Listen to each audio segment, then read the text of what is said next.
Bonsoir à tous, ravi de vous retrouver pour une nouvelle édition sur Monaco Info. Parmi les titres qui seront développés dans votre JT ce soir, CMRC mode d'emploi. Depuis le 1er janvier 2024, la Principauté s'est dotée de sa propre caisse de retraite complémentaire. Qu'est-ce que cela change? Qui est concerné? Bertrand Crovetto, directeur des caisses sociales de Monaco, nous éclairera à ce sujet. Ce 21 mars coïncide avec la journée mondiale de la trisomie 21. À Monaco, de nombreuses structures permettent à ces personnes porteuses de cette anomalie génétique de s'épanouir et de s'intégrer dans la société. Reportage à suivre dans quelques instants. Dans ce journal également, la Monaco Ocean Week se poursuit avec des engagements pris en faveur de la protection de l'océan et un livre présenté à l'occasion de cet événement Monaco et la mer qui revient sur les richesses marines de la Principauté. En basket, l'excellente série de la Rocket Team en Euroleague a pris fin hier après la défaite des Monégasques face à Milan. Et puis restez bien avec nous car en fin de JT, nous recevrons Sophie Forte, la comédienne, humoriste, écrivaine, présente au Théâtre des Muses sa pièce sur le fil. La Caisse monégasque de retraite complémentaire est active depuis le 1er janvier 2024. Quelles sont ses règles? Comment est-elle gérée et qui est concerné par ce dispositif? Pour le savoir, nous avons contacté le directeur des caisses sociales de Monaco. Il est en duplex avec nous. Bonsoir Bertrand Crovetto. Bonsoir Émilie Rousseau. La création de cette nouvelle caisse est le fruit d'un long projet qui a été initié il y a quelques années déjà. Oui, plus de 10 ans.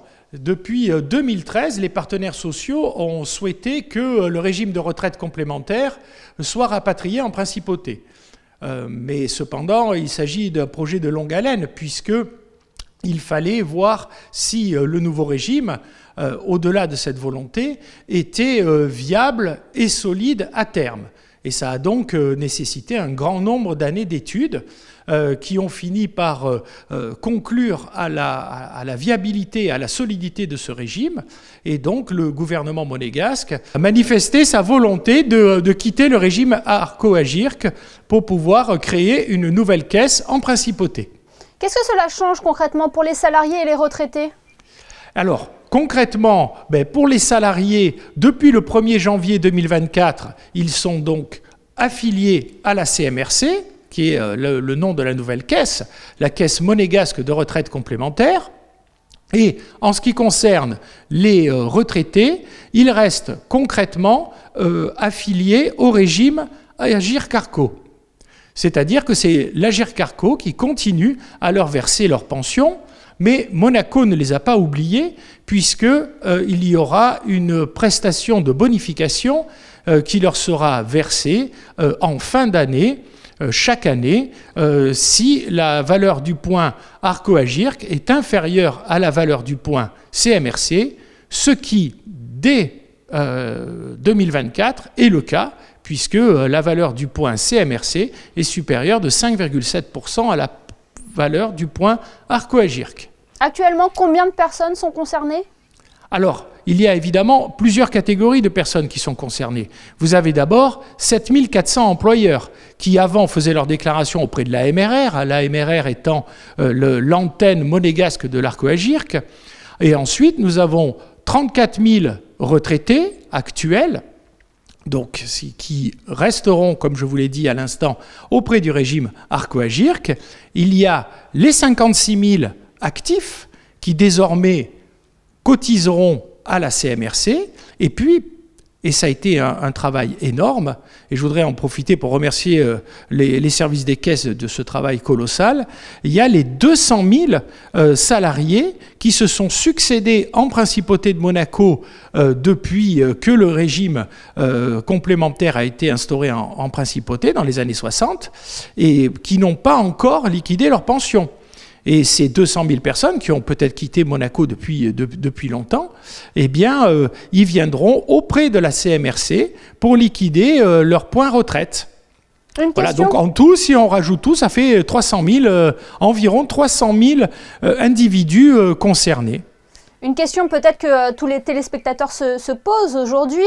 Est-ce qu'il y a des démarches à réaliser?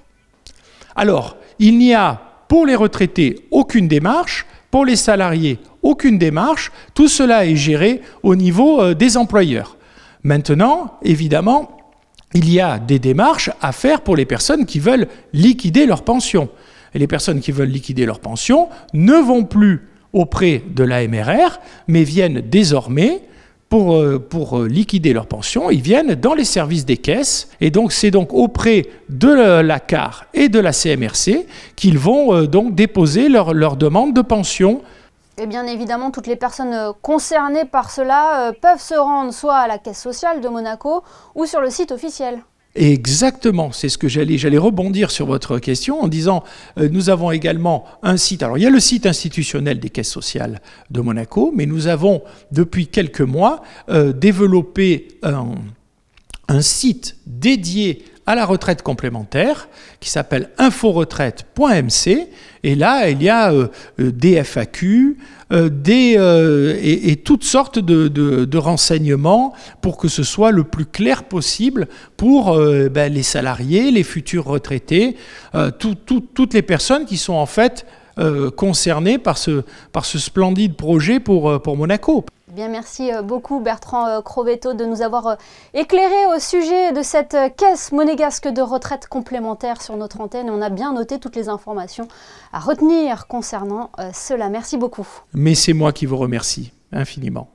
Nous sommes aujourd'hui le 21 mars, une date qui coïncide avec la journée mondiale de la trisomie 21. Nous avons voulu savoir ce soir comment les personnes porteuses de cette anomalie génétique évoluent au sein de la société et s'épanouissent aussi bien personnellement que professionnellement. Exemple ici même à Monaco, dans ce reportage de Yannick de Beuvert et Olivier Bonello.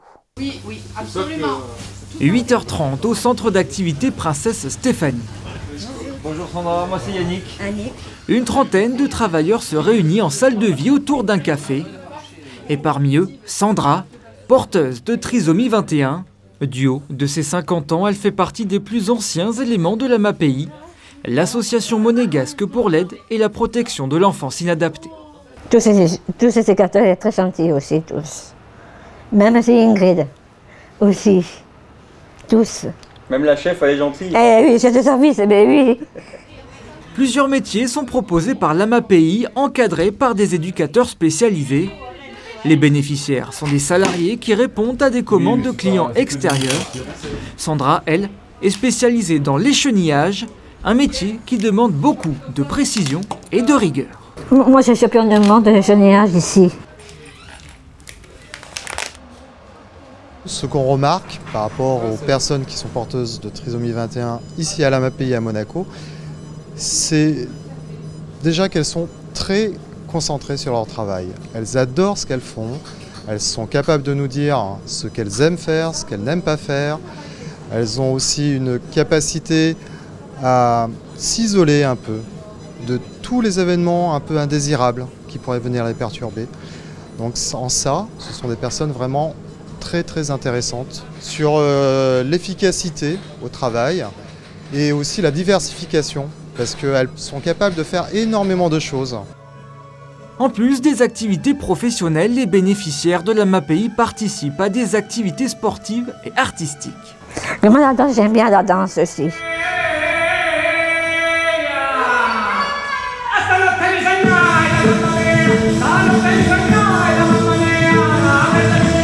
Elle danse avec même beaucoup d'énergie, comme si elle canalisait beaucoup de choses autour d'elle, dont elle n'a pas forcément conscience.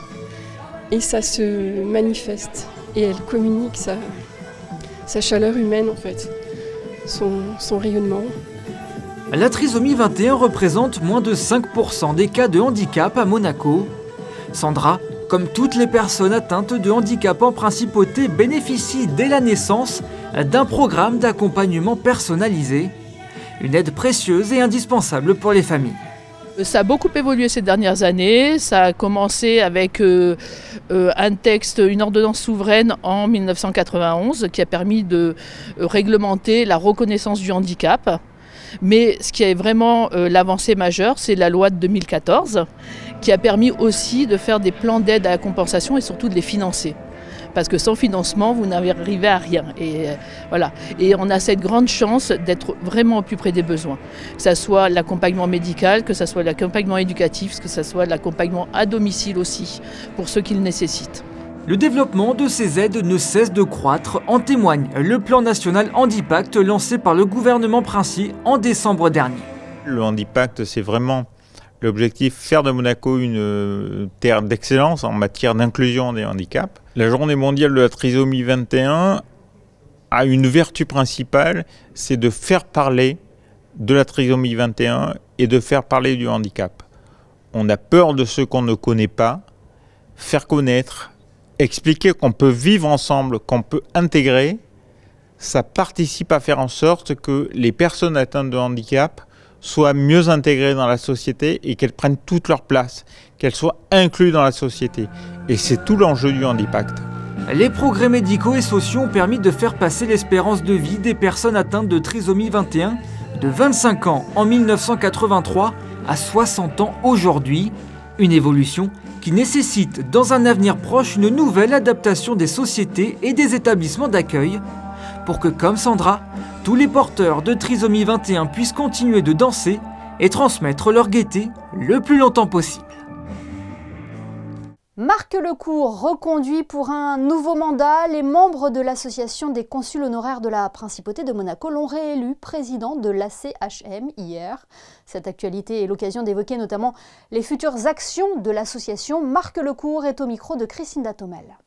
On a quelque chose qui est peut-être un peu différent cette année, c'est qu'on va organiser un voyage qui sera fait par un membre de l'association. Ce n'est pas du tout un voyage touristique, c'est un voyage qui permettra au consul de présenter le pays qu'il représente, mais ça permettra aussi aux membres de la CHM de se faire reconnaître, de reconnaître l'existence de cette association et en même temps de faire la promotion de la principauté. Quelles sont selon vous les qualités que vous devez avoir pour occuper ce poste? Être sérieux mais jamais se prendre au sérieux. Je crois que c'est la chose importante, être à l'écoute des gens, être à l'écoute des consuls qui ont un rôle un peu particulier à Monaco parce que les ambassadeurs résident pour la plupart à Paris et donc les prérogatives du consul à Monaco sont un peu plus importantes et le président de l'association est là pour être toujours à leur écoute et leur rendre service le mieux qu'il peut.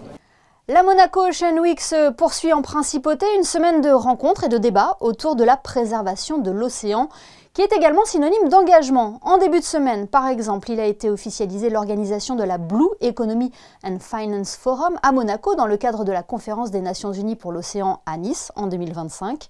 Hier soir, c'est la maison Chanel qui a renouvelé son soutien à la Fondation Prince Albert II pour une durée de 5 ans. Il porte sur un accord de mécénat visant des actions menées contre la pollution plastique en Méditerranée au travers de l'initiative BIMED. Toujours dans le cadre de l'Ocean Week, le Yacht Club de Monaco accueillait mercredi soir la présentation du livre Monaco et la mer, un ouvrage historique coécrit par Philippe Mondielli et Denis Allemand, respectivement directeur scientifique de la Fondation Prince Albert II et du Centre scientifique de Monaco. Plus de détails avec Yannick Debevert et Alexandra Marangoni. C'est en présence du prince souverain que Philippe Mondielli et Denis Allemand ont présenté leur ouvrage Monaco et la mer, publié aux éditions Giletta. Deux scientifiques réunis pour conter l'histoire de la principauté avec sa mer. Nous avons voulu essayer de montrer la mer sous d'autres aspects, peut-être plus méconnus. Finalement, c'est plusieurs belles histoires dans ce livre. Et on explique comment finalement la cité s'est forgée avec la mer, comment elle s'est construite, et quelles ont été les avancées, les bienfaits que la cité en a retirés. C'est à la demande de la Fondation François-Xavier Maurras que cette aventure Monaco et la mer a débuté. Comme une suite logique de Monaco au fil de l'eau, paru en 2018 et déjà écrit par Philippe Mondielli. Avec l'apport de Denis Allemand sur ce livre, c'est une véritable collaboration entre la Fondation Prince Albert II et le Centre scientifique de Monaco qui s'est opéré. C'est aussi le plaisir du chercheur à découvrir l'histoire de son pays. On a épluché énormément d'archives, d'ouvrages, les journaux de Monaco du 19e siècle. Donc on a fait vraiment beaucoup de découvertes avec des anecdotes fantastiques. Imaginez qu'au 19e siècle, il y a eu une chasse aux dauphins dans le port de Monaco avec une carabine. Le dauphin a été achevé avec une hache dans le port de Monaco. C'est des histoires fantastiques. Sorti à l'occasion de la Monaco Ocean Week, l'ouvrage Monaco et la mer est disponible à la vente. L'ensemble des recettes sera reversé et partagé entre la Fondation Prince Albert II et le Centre scientifique de Monaco. Parlons sport à présent en basket. Après 8 victoires consécutives en Euroleague, la Rocca Team est tombée mercredi soir à domicile face à Milan. Une défaite 98-80 qui ne compromet pas les chances de qualification des Monégasques pour les playoffs. Le résumé de la rencontre est signé Frédéric Elion et Thomas Deus. Fin de série pour la Rocca Team et Mike James honoré juste avant la rencontre pour son record. Irrésistible depuis 2 mois en Euroleague, Monaco avait l'occasion de s'emparer de la 2e place en cas de victoire face à Milan. Mais vidé physiquement et mentalement après l'enchaînement de 3 matchs en 4 jours, la Rocca Team a été largement dominée par des Milanais inspirés et qui ont récité leur basket. Pour son retour, Jordan Lloyd est impactant d'entrée et inscrit les 10 premiers points de son équipe. Mais Milan alterne parfaitement le tir extérieur avec un lot en feu, 15 points pour le champion du monde allemand. Et le jeu à l'intérieur avec un Mirotic toujours aussi dominant. Tonut plante 2 banderilles à 3 points et Monaco rentre au vestiaire avec 58 points encaissés, plus gros total de la saison, et 14 points de retard, 58-44. Milan prend même 18 points d'avance sur cette action de grande classe de Mirotic. Monaco semble dépassé, mais va se révolter. Les Monégasques augmentent le curseur en termes d'agressivité et grappillent progressivement leur retard. Sur ce 3 points de Diallo, la Rocca Team revient à -6 sans parvenir à renverser la rencontre. Milan colle ensuite un 9-0 pour éteindre toute volonté de remontada. 98-80, coup d'arrêt pour la Rocca Team. I don't want to make too many excuses. You know, they played a great game. Defensively, we weren't where we were supposed to be.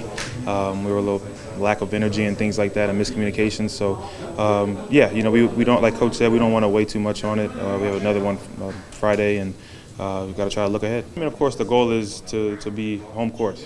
That's the goal, and to make the playoffs. You see how close everything is, and you don't want to get ahead of yourself. So we want to stay grounded. We want to regroup. We've had a tough patch lately, but we'll bounce back. Avec cette défaite, Monaco glisse à la 5e place au classement avant de retrouver dès vendredi Valence, toujours à Gaston Médecin. Vous l'avez peut-être remarqué hier soir en levant les yeux vers le rocher à J-100 du grand départ du Tour de France. Depuis Florence, en Italie, le palais princier s'est illuminé en jaune, tout un symbole quand on sait que la 111e édition s'achèvera le 21 juillet sur la Côte d'Azur avec un contre-la-montre reliant Monaco à Nice. Il est temps à présent d'accueillir notre seconde invitée. Elle est humoriste, comédienne et écrivaine. Sophie Forte est sur la scène du Théâtre des Muses jusqu'à la fin de semaine pour présenter sa pièce qu'elle a écrite il y a près de 20 ans maintenant, mais qui reste intemporelle. L'histoire d'une erreur téléphonique qui se transforme en accident du destin. Bonsoir Sophie Forte. Bonsoir Émilie. Merci d'être notre invitée. Vous êtes donc à Monaco pour présenter Sur le fil au Théâtre des Muses. C'est une comédie romantique dont le point de départ est une banale erreur téléphonique, c'est ça ? Absolument, c'est tout à fait ça. Ce sont 2 personnes qui se parlent beaucoup sans se voir et qui petit à petit se plaisent seulement avec la voix et avec leur humour et les propos qu'ils tiennent, et petit à petit ils arrivent à se connaître de mieux en mieux. Mais se connaissent-ils vraiment ? Voilà, c'est une relation qui s'installe par téléphone. Il y a un jeu de séduction aussi qui se crée, où la réalité n'a peut-être pas sa place, hein.